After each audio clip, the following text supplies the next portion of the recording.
Bon, yo tout le monde, c'est Fabien, salut à tous, j'espère que vous allez bien. Aujourd'hui, j'aimerais vous parler de deux expériences vraiment fortes que j'ai eu la chance de vivre.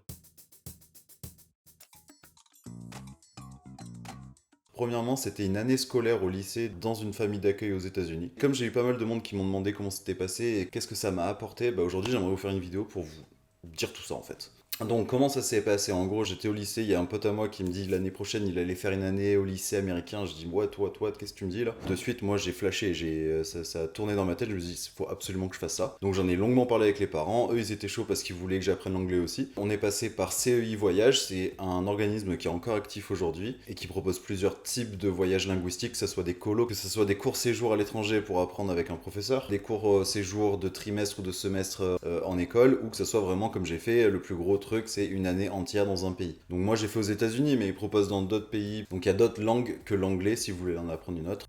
L'organisme, il va s'occuper de prendre des informations de la personne qui veut voyager et aller trouver des familles qui ont des rapports avec ces informations. Il suffit que tu dises que tu aimes bien le foot, que tu aimes bien le basket, que tu aimes bien la plage, le surf, bah, ils vont essayer de te trouver une famille bénévole qui se retrouve dans un endroit géographique qui te correspond ou culturel qui te correspond. Il y a quand même pas mal de démarches à faire. C'est pas juste on envoie un formulaire, on paye et ciao. C'est un organisme qui envoie des enfants à l'étranger, donc il y a tout un système de responsabilité qui est vraiment mis en jeu.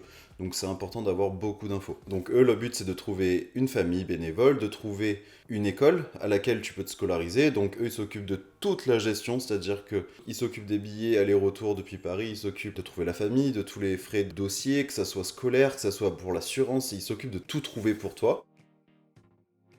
Je vais vous parler un peu donc du début, des étapes d'apprentissage de la langue. Je vais vous parler bien sûr du lycée, je vais vous parler de la famille, je vais essayer de vous parler un petit peu de tout. Bon, donc le début, j'arrive, hop, j'atterris là-bas, la famille me récupère, on commence à échanger un peu. Le premier soir, franchement, j'arrive, je passe un coup de fil à la famille en France pour dire ok, tout va bien, vous inquiétez pas. Je suis un peu crevé, le soir, je me couche et je me dis qu'est-ce que je fous là, quoi? Mais qu'est-ce que je fous là? J'étais complètement déboussolé. Faut pas craquer à la première difficulté. Moi, j'arrive dans une famille qui est complètement paumée au milieu de la forêt. C'est-à-dire que vous faites une croix dans les États-Unis, je suis vraiment au centre, en Arkansas.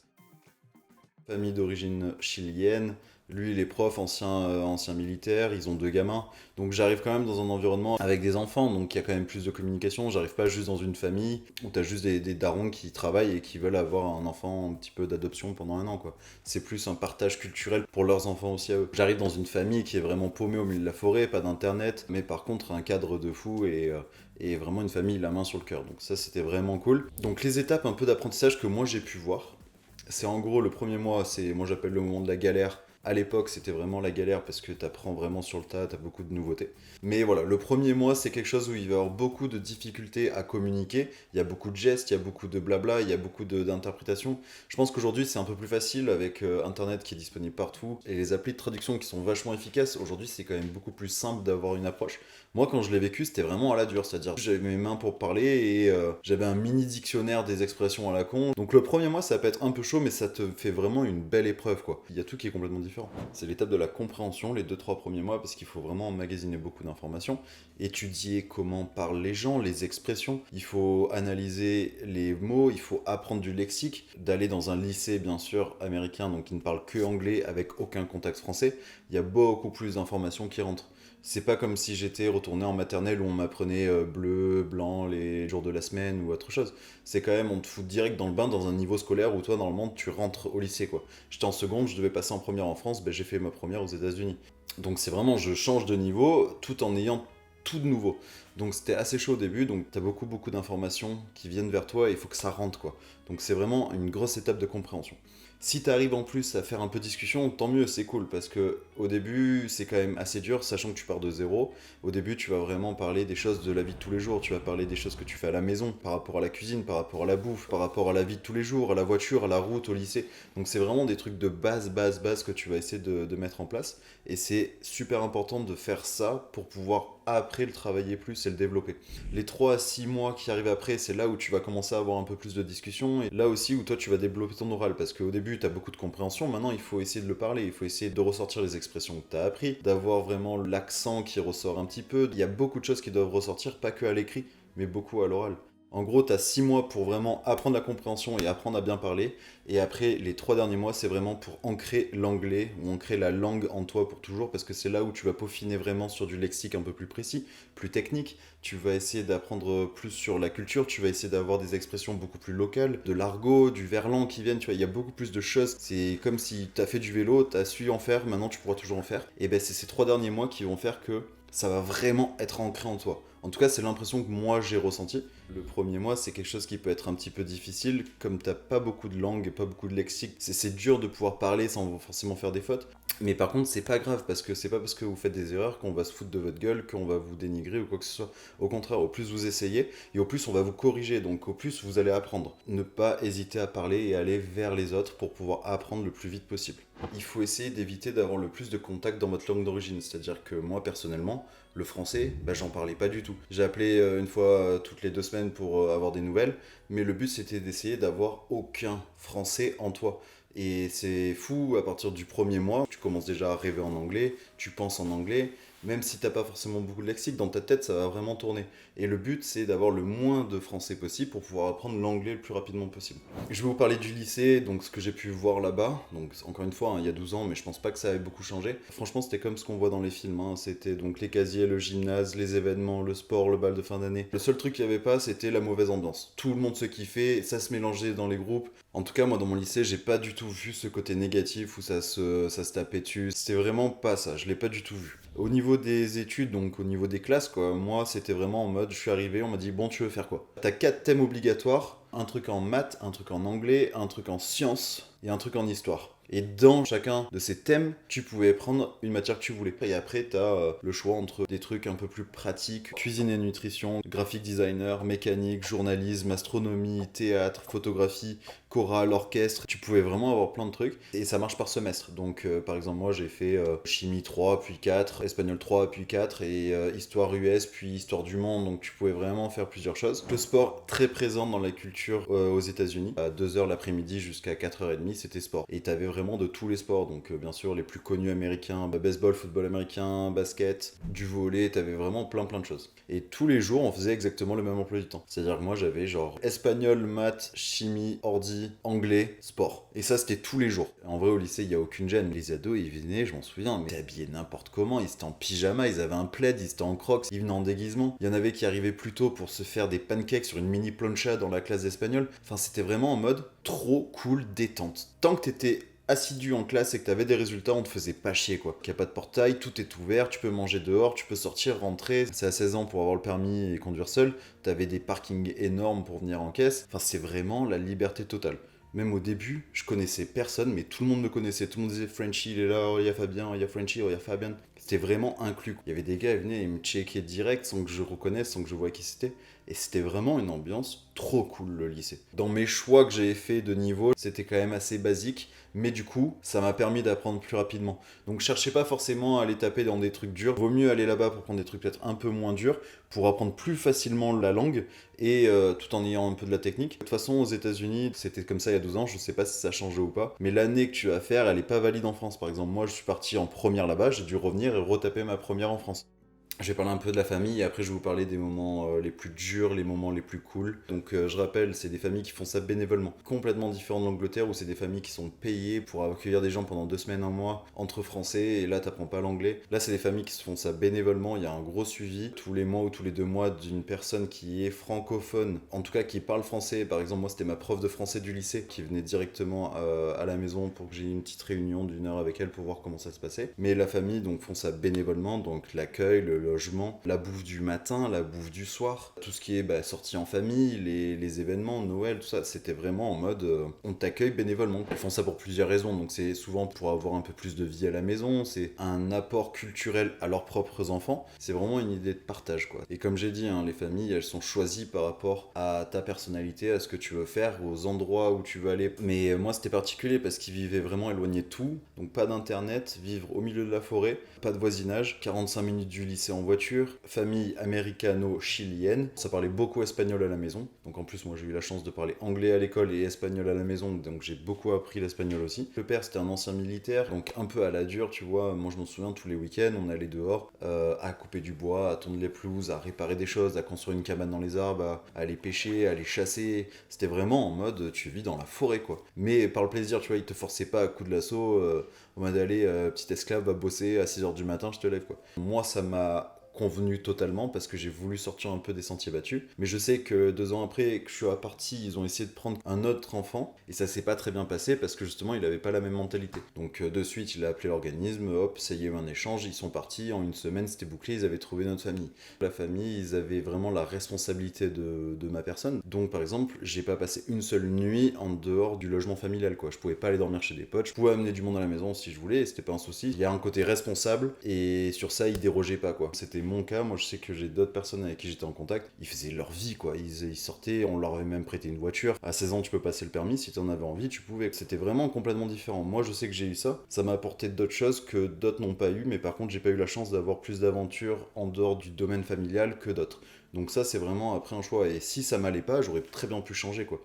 Vraiment une famille qui m'a aidé à grandir, qui m'a apporté de la maturité, qui m'a apporté de l'expérience, qui m'a apporté beaucoup de choses sur la vie. Les trucs négatifs, ou du moins les trucs un peu durs, ça va être par exemple l'éloignement avec la famille et les amis. Donc moi, comme je vous ai dit à l'époque, on n'avait pas forcément beaucoup de réseaux, on n'avait pas beaucoup d'internet, il y avait Facebook, tu avais Messenger, mais moi j'avais pas d'internet par exemple à la maison, il n'y avait pas beaucoup de réseaux, donc c'était assez galère. Aujourd'hui, c'est vraiment plus trop le cas. Tu t'envoies des messages, tu fais un zoom, c'est très facile maintenant aujourd'hui de pouvoir parler avec la famille à l'étranger. Mais par contre, physiquement, ça va être un vrai manque de pas avoir ses amis, de pas avoir sa famille sur une année entière, au moins jusqu'à Noël. C'est vraiment convivial quoi Noël, et tu le passes tout le temps en famille ou entre amis. Après que t'aies passé ce moment, le manque il disparaît parce que t'es plus l'excitation des découvertes autres et de la discussion avec les gens, ce qui peut être pas mal dur en fonction de votre niveau dans la langue du pays dans lequel vous allez. Si vous êtes vraiment bidon, comme je l'étais, ben le premier mois il peut être un peu dur pour se faire aussi des amis et créer vraiment des liens, parce que vous allez pas profondément dans les discussions, vous pouvez pas forcément beaucoup parler, vous essayez de se débrouiller avec la déconnade, tu rigoles, tu essaies de faire des blagues, c'est avec les mimiques, avec les gestes, avec les grimaces, tu fais un peu avec tout ce que t'as pour essayer de créer des liens avec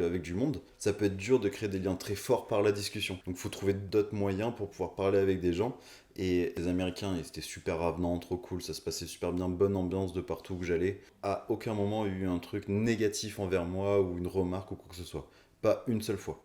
Allez, c'est parti, on va parler des choses qui fâchent. Le prix. Donc là, moi je parle par rapport à l'expérience que j'ai eue par rapport à CEI Voyage, qui propose plusieurs destinations. C'est pour des personnes qui ont entre 13 et 17 ans. Donc le prix de départ, c'est autour de 10 ou 11 000 euros pour l'année entière. Donc derrière, il faut rajouter un petit peu plus parce qu'il y a le visa, c'est toi qui dois le payer. Les allers-retours à Paris pour aller voir les réunions, pour aller à l'ambassade, ou juste ton billet pour aller à Paris pour ensuite partir là-bas. Bah ça non plus, c'est pas compris. En gros, à peu près, il y a 12 000 euros, je pense, max de dépenses initiales pour pouvoir faire cette expérience. Donc attention, c'est pas dérisoire, c'est une grosse somme. J'ai eu la chance que mes parents ont pu faire en sorte que je parte et que je fasse cette expérience. Ça crée ma vie d'aujourd'hui, et donc vraiment merci à eux. Les États-Unis, c'est le plus cher. C'est 10 ou 11 000 euros, mais pour d'autres destinations, c'est plus autour de 8 000 euros. Avec ces 8 voyages, hein, moi je parle que pour mon expérience là. Après, il faudrait peut-être se renseigner pour voir s'il y a d'autres organismes qui proposent ce même type de séjour. Ça peut paraître une grosse somme, mais si vous comparez avec le prix que coûte un adolescent entre 13 et 17 ans à une famille, que ça soit logement, électricité, eau, bouffe, scolarité, loisirs, sur toute une année, il y a des calculs qui ont été faits par l'État et ça revient à peu près à 9 000 euros sur un an. Bien sûr que quand tu es aux États-Unis, pour toute une année, tu vas avoir les dépenses du repas du midi, les sorties, si tu veux aller t'acheter des fringues, si tu as besoin de faire des cadeaux à Noël. Il y a plein de choses à prendre en compte, bien sûr. Donc, en plus autour des 11 000 euros, tu vas avoir besoin d'argent de poche, tu vas faire d'autres choses. Donc, c'est sûr qu'il y aura un peu plus de dépenses. Mais si tu regardes sur les 9 000 euros que coûte en moyenne un enfant sur une année, en tant qu'ado à la maison, et ben la différence, elle n'est pas non plus énorme. Mais par contre, si tu pars à l'étranger, tu vas apprendre une nouvelle langue qui va rester à vie en toi. L'anglais, tu t'en sers tout le temps. Moi, à chaque fois que j'ai trouvé un job derrière, on m'a pris parce que je parlais anglais. Tu vas avoir un côté mature qui va exploser, une ouverture culturelle qui va te servir tout au long de ta vie. Tu vas faire quelque chose qui va marquer ton histoire personnelle, tout en apprenant une langue. Donc moi, je vois que du positif. Bien sûr que c'est une somme énorme à sortir d'un coup, mais par contre, essayez d'en parler, peut-être, essayez de voir, parce que si vous avez le moyen de le faire, si vous pouvez, si vous avez la chance de le faire, allez-y, bombardez. Si vous avez la possibilité, foncez. Parce que c'est quelque chose qui va vous marquer à vie. Après, il faut pas oublier, il faut prendre en compte que c'est une année qui est un peu de césure, c'est-à-dire que moi j'ai fait une seconde en France, je suis parti aux États-Unis faire une première, j'ai dû refaire une première en France parce qu'il n'y avait pas d'équivalent. Donc il faut retaper une année. Si vous devez redoubler en France, c'est aussi à prendre en compte au niveau des sous, de l'investissement, de plein de choses. Donc il faut quand même bien réfléchir. Franchement, je vous recommande une expérience comme ça, c'est une expérience de dingue. Si vous avez la chance ou l'opportunité d'aller le faire, faites-le foncer. Donc maintenant, si vous êtes un peu plus âgé, entre 18 et 30-35 ans, je vais vous parler du PVT. Le PVT, c'est un peu plus connu quand même que l'expérience que j'ai expliquée juste avant. Permis, vacances, travail. Qu'est-ce que c'est? Je vais vous donner la définition toute simple. C'est un ensemble d'accords permettant aux jeunes de moins de 30 ans d'une soixantaine de pays de partir à l'étranger dans le but de voyager, tout en ayant le droit de travailler sur place pour financer leur séjour. Tout simplement. C'est quand même connu le PVT, mais au final, quand j'en parle autour de moi, souvent je leur explique un peu ce que j'ai fait. Moi j'en ai fait un au Canada de 2 ans, et j'en parle et ils me disent mais c'est quoi le PVT? Donc je me suis rendu compte quand même qu'il y a beaucoup de monde qui souhaitait partir, qui souhaitait apprendre l'anglais, ils connaissaient pas ou alors ils étaient super intéressés. Donc j'explique juste un tout petit peu ce que c'est le PVT vite fait. Le PVT c'est un permis qui vous permet d'aller bosser et voyager dans un pays.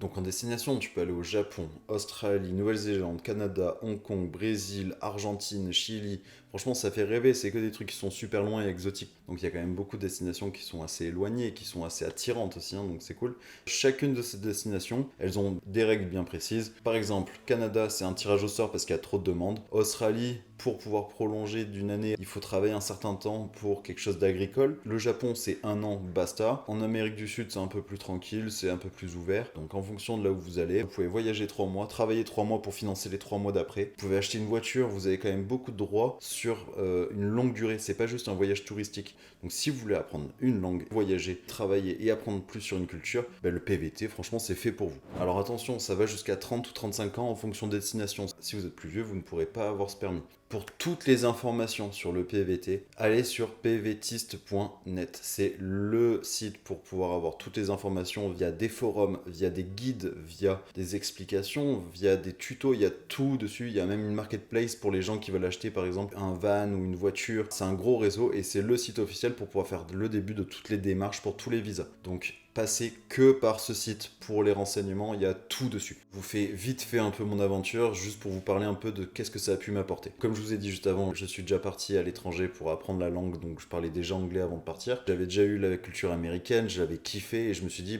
Canada, je me suis renseigné, c'est trop bien, j'avais envie de prendre un grand bol d'air frais. Donc moi je suis parti là-bas, je suis parti seul. Ce que je veux faire, c'est profiter un petit peu de l'automne, voir les couleurs de l'été indien, aller bosser cet hiver et prendre la route et voyager. Donc je suis parti avec un peu de fonds quand même. J'ai acheté une voiture dès que je suis arrivé. Au moins j'avais une voiture, c'est-à-dire que s'il y avait une couille, je pouvais dormir dedans. S'il n'y avait plus de logement ou quoi que ce soit, direct j'ai acheté une voiture. J'ai fait une saison d'hiver dans une station de ski du Québec. Ça m'a permis d'aller financer un petit peu plus le voyage parce qu'après j'ai pris la voiture et j'ai fait un énorme road trip à travers tout le Canada jusque dans le Yukon, au même niveau que l'Alaska. Et donc c'est un visa Canada qui est sur 2 ans, non renouvelable. Si tu veux bosser comme un fou pendant 2 ans, tu peux si tu veux. Mais si tu veux pendant 2 ans, tu ne travailles pas du tout. T'as des sous, t'as de la thune, tu peux voyager pendant 2 ans. Et c'est souvent une porte d'entrée vers des visas de résidents permanents dans le pays dans lequel vous allez. J'ai des potes en Australie qui ont fait un PVT pareil et qui se sont dit ok je veux rester là-bas, donc je vais faire les démarches pour faire résident permanent. C'est pas juste du 2 semaines, 1 mois ou 3 mois de vacances, c'est vraiment de la longue période. Je vous fais vite fait un petit top de mes moments préférés au Canada. L'immensité des prairies des plaines du sud en Saskatchewan. C'était une claque un peu visuelle en mode prairie, cowboy, ranch. Ça m'avait vraiment mis une grosse claque. Quand je suis allé à Calgary pour voir le Stampede, c'est un des plus gros rodéos. C'est un événement sur plusieurs jours avec plein de compétitions de rodéo, mais des concerts, des attractions, une fête foraine. Un moment un peu Far West, perdu au milieu de la grande ville. Vraiment trop cool de voir la culture du rodéo comme il y a au Texas, quoi. C'est vraiment la même chose. Il y a la Icefield Parkway en Alberta. En fait, c'est une route pittoresque dans les Rocheuses qui rejoint le parc national de Banff et de Jasper. Et t'es au milieu des glaciers. C'est vraiment une claque visuelle. En plus, j'ai eu la chance à ce moment-là de voir ours et bébé ours, de voir des chefs de montagne. Enfin, c'est vraiment un endroit trop beau. Et en top 1, c'est quand je me suis retrouvé dans le Yukon. Faut s'imaginer le Yukon, juste pour vous dire, c'est la taille de l'Espagne en superficie. Par contre, il y a 35 000 habitants, dont 25 000 dans une même ville. Comment vous dire qu'il n'y a personne. Et en fait, quand vous allez un peu plus dans le nord, en direction de l'Alaska, vous allez tomber sur une petite ville minière qui s'appelle Dawson City. Et puis il y avait la route qui s'appelait le Top of the World Highway. Vraiment des moments perdu au milieu du temps, t'avais personne autour de toi, pas âme qui vive, des animaux un peu par-ci par-là. Je sais pas, une nature en plus qui était quasiment vierge et intouchée. C'était vraiment un endroit de fou. Côté nature et solitude, j'ai jamais vécu quelque chose d'aussi fort. Donc ça, c'était mon expérience de PVT, mais j'en connais d'autres qui sont partis en Nouvelle-Zélande faire des road trips, il y en a qui sont partis en Australie pour travailler dans des fermes, il y en a qui sont partis au Japon pour apprendre plus sur la culture et le manga. J'ai des potes qui ont fait un road trip en Amérique latine en profitant des PVT pour faire plusieurs pays à la fois. Et tu trouves n'importe quel petit job pour pouvoir apprendre l'anglais ou le perfectionner. Et c'est vraiment le meilleur mix pour pouvoir apprendre une langue et voyager. Après, bien sûr, quand tu es en PVT, tu peux pas non plus avoir des jobs de cadre parce que c'est un visa qui est assez temporaire. On va surtout prendre les gens qui travaillent en PVT pour des jobs un peu plus basiques, temporaires, éphémères. Tout ce qui est saisonnier, ça marche très bien. Tout ce qui est restauration, ça marche très bien. Bâtiment, ça marche très bien. Intérim, ça marche très bien. Donc voilà, donc ça va être des jobs un peu éphémères, mais c'est là où on va être au contact avec du monde pour apprendre une langue. Si vous vous posez des questions sur le PVT, n'hésitez vraiment pas à me les laisser en commentaire, je vous y répondrai. Et si ça vous intéresse, allez de suite voir le site pvtiste.net. C'est là qu'il y a toutes les infos, encore une fois, vraiment tout. N'hésitez pas à liker, n'hésitez pas à vous abonner pour plus de contenus qui vont arriver sur la chaîne. Merci beaucoup de m'avoir regardé, merci beaucoup de vous abonner. Et puis on se dit à la prochaine. Ciao. Je crois que ça va rester ça, le ciao. Allez.